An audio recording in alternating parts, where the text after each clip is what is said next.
Welcome to Chitra's cooking fish. இன்றைக்கி வீடியோவில் சோள மாவு வெஜிடபிள்ஸ் எல்லாம் வச்சு நல்ல ஒரு ஹெல்த்தியான அடை தான் நம்ம இன்றைக்கி பார்க்க போகிறோம். இந்த அடைக்கு நமக்கு சைட் டிஷ் எதுவுமே தேவையில்லை. உள்ளே இருக்கிற அந்த வெஜிடபிள்ஸோட சாப்பிட்றதுக்கு ரொம்பவே டேஸ்ட்டாக இருக்கும். வெள்ளை சோளத்தில் பார்த்திங்கன்னா நார் சத்து, புரோட்டீன் சத்து, கால்சியம் சத்து நிறைஞ்சு இருக்குது. வெயிட் லாஸ் பண்ணுறவங்களுக்கு நல்ல ஒரு சூப்பரான பிரேக்ஃபாஸ்ட்டுங்க. இது ஒன்று சாப்பிட்டாவே நல்ல ஃபில்லிங்காக இருக்கும். இந்த ஹெல்த்தி ரெசிபியை பார்க்குறதுக்கு முன்னாடி நம்ம சேனலை சப்ஸ்கிரைப் பண்ணாமல் பார்த்துட்டு இருந்தீங்கன்னா சேனலை சப்ஸ்கிரைப் பண்ணிக்கோங்க. இப்போ வாங்க எப்படி பண்ணுறது நம்ம வீடியோக்குள்ளே போய் பார்த்துடலாம். 1/4 கிலோ மெஷர்மெண்ட் உள்ள கப்பில் 1 கப் அளவுக்கு சோள மாவு எடுத்திருக்கேன். நம்ம வீட்டில் அரைச்ச சோள மாவு தான் எடுத்திருக்கேன். நீங்கள் கடை மாவு கூட யூஸ் பண்ணிக்கலாங்க. ஒரு தடவை சலிச்சிட்டு ஒரு பாத்திரத்தில் சேர்த்துக்கோங்க. ஒரு கைப்பிடி அளவுக்கு பாலக்கீரை எடுத்திருக்கேங்க. நல்லா க்ளீன் பண்ணி எடுத்திருக்கேன். நமக்கு பாலக்கீரையில் பார்த்திங்கன்னா அதிக அளவுக்கு ஐரன் சத்து இருக்குது. இப்போ இது கூடவே பொடியை கட் பண்ண கொத்தமல்லி எடுத்திருக்கேன். ஒரு கைப்பிடி அளவுக்கு.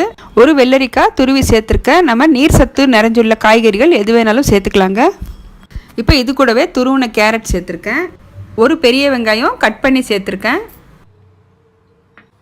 1/4 ஸ்பூன் அளவுக்கு சீரகத்தூள் சேர்த்துட்டு, காரத்துக்கு 1 ஸ்பூன் மிளகாத்தூள் சேர்த்துருக்கேன். 1/4 ஸ்பூன் மஞ்சள் தூள், தேவையான அளவுக்கு உப்பு சேர்த்துருக்கேன். உங்களுக்கு இன்னும் காரம் அதிகமாக வேணும்னா நீங்கள் பச்சை மிளகாய் கூட பொடியாக கட் பண்ணி சேர்த்துக்கலாங்க. ஃபஸ்ட்டு ஒரு தடவை கை வச்சு நல்லா கலந்துக்கலாம். நமக்கு காய்கறிலேயே நிறைய தண்ணி விடும். நல்லா ஒரு தடவை கலந்துட்டு தண்ணி கொஞ்சம் கொஞ்சமாக விட்டு நம்ம பிசைஞ்சு எடுத்துக்கலாம்.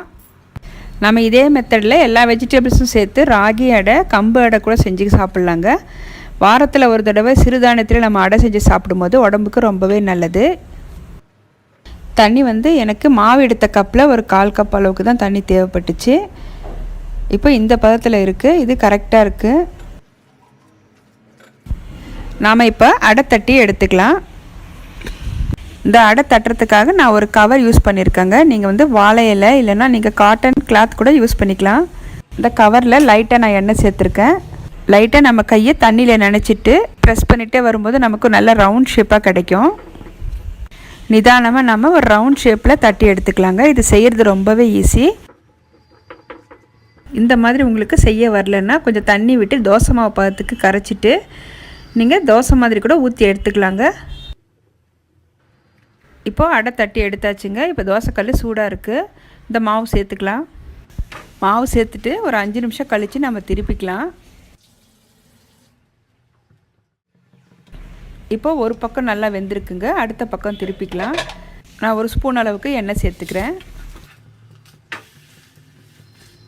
லைட்டாக இந்த மாதிரி நீங்கள் ப்ரெஸ் பண்ணி வேக வச்சுக்கோங்க. அப்போ தான் நம்ம சேர்த்துருக்கிற காய்கறிகள் அந்த மாவும் நல்லா வெந்து வரும்.